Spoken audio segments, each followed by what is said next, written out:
Hello बच्चों, चलिए प्रश्नों को पढ़ते हैं। प्रश्न है, सोयाबीन के साथ साथ मिलकर राइजोबियम द्वारा जैविक नाइट्रोजन यौगीकरण के संदर्भ में निम्नलिखित कथनों में से एक ठीक नहीं हो सकता, वह है।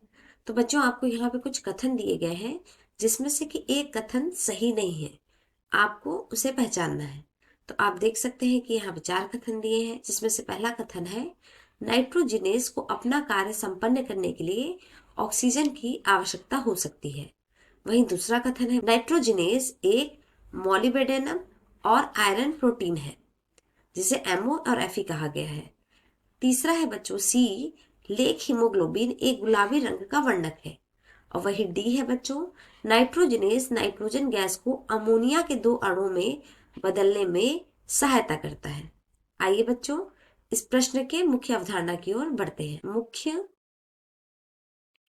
अवधारणा बच्चों, इस प्रश्न की जो मुख्य अवधारणा है वह है आपका नाइट्रोजन यौगीकरण। नाइट्रोजन यौगिकीकरण। बच्चों, आपको पता है कि वायुमंडलीय नाइट्रोजन का यौगीकरण करने के पश्चात ही पौधों द्वारा इसे ग्रहण किया जाता है। तो बच्चों, इसे करने में बहुत सारी क्रियाएं होती हैं, जिसमें से कुछ क्रिया यहाँ पे दिया गया है, लेकिन उसमें से एक सही नहीं है। आइए बच्चों पहचानते हैं। बच्चों, जैसा कि प्रश्न में बोला है कि सोयाबीन के साथ साथ मिलकर राइजोबियम द्वारा जैविक नाइट्रोजन यौगीकरण होता है। यानी कि बच्चों, जो सोयाबीन जड़ों में सोयाबीन के जड़ों में गांठ होती है जिन्हें हम राइजोबियम जिसमें बच्चों राइजोबियम होता है, जो कि नाइट्रोजन स्थिरीकरण के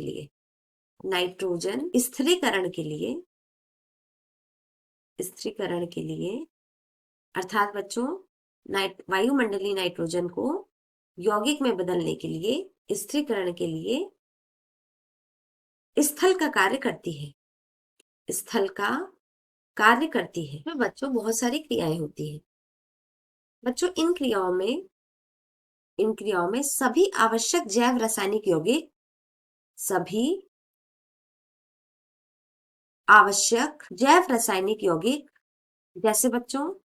जैसे नाइट्रोजिनेज जो एक प्रकार का बच्चों वीकर है, तथा लैग हीमोग्लोबिन शामिल है। जो यह जो एंजाइम नाइट्रोजिनेज है, एंजाइम जिसे हम वीकर भी कह सकते हैं, वीकर नाइट्रोजिनेज एक प्रकार का मॉलिबेडेनम आयरन प्रोटीन है। और यह वायुमंडलीय नाइट्रोजन से अमोनिया में रूपांतरण को उत्प्रेरित करता है।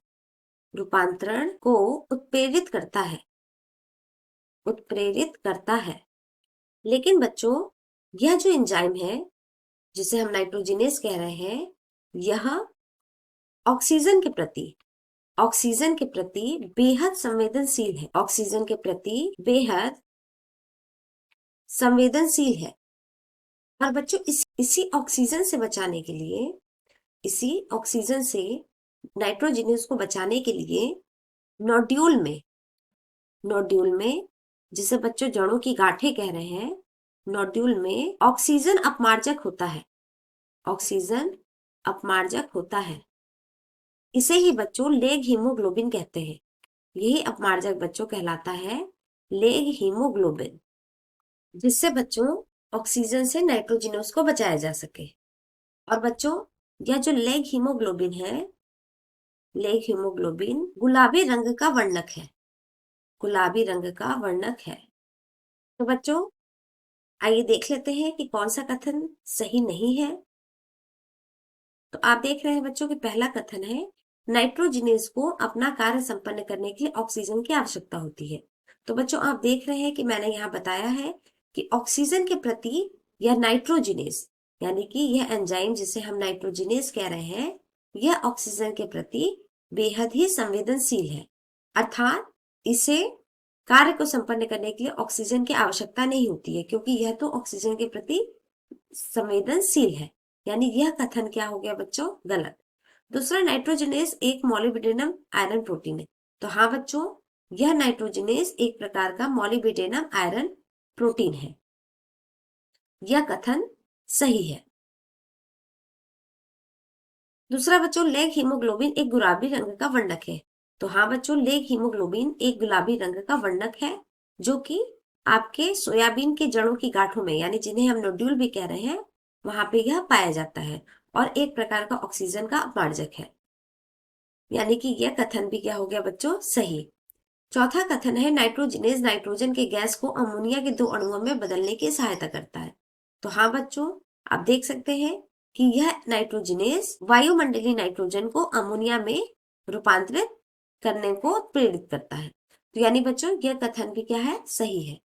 तो आपको पता चल गया कि कथन ए, हम कह सकते हैं कथन ए सही नहीं है। आशा करते हैं बच्चों मुख्य अवधारणा के आधार पर प्रश्न का उत्तर समझ आया होगा। धन्यवाद।